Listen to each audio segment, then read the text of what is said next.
Hi guys, how you all doing? Привіт, друзі, як ваші справи? Скажіть, чи любите ви меми?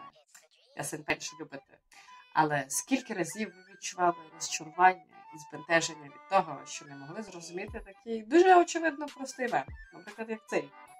Ніби ж знаєте, що таке hungry, girlfriend, food. А що ж таке оці fries?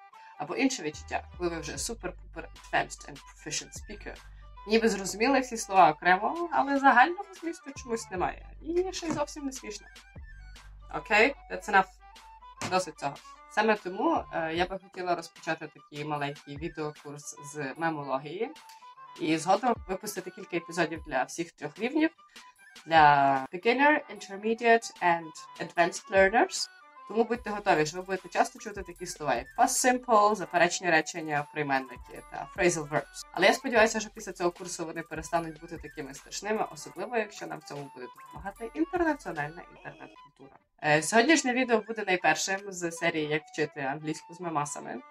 І тому його граматика буде більш орієнтована на початківців. Тобто більш просунені глядачі можуть розслабитися, видихнути і просто посміятися над мемчиками. Давайте почнемо з основ займенників я та ми. Після такого легкого старту можна зразу перейти до присвійних займенників моє та наше. Мені от подобаються ці капіталістичні мемчики про комуняк, тому я вам можу показати ще один.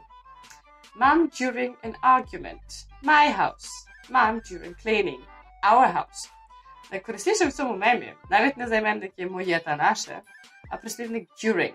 Він означає продовж, протягом, під час. Тобто після нього можна і треба ставити герундій.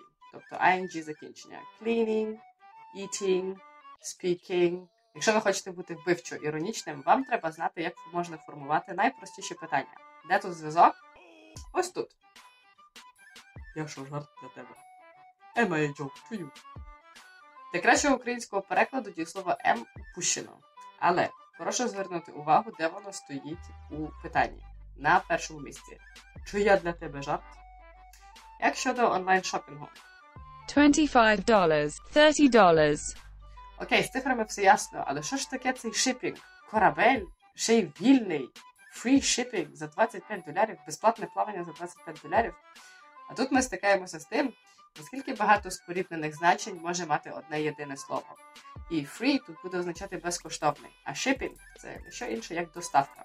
Є ще схоже слово delivery, але різниця між ними в тому, що shipping – це про якісь більші товари, а delivery на рахунок чогось поменшого. А також дата шипінгу – це коли товар покидає склад, а дата delivery – це коли товар надійшов до отримувача. Давайте спробуємо перейти на трошки складніші структури теперішнього часу, present simple, і потренувати не тільки питання, але й відповіді.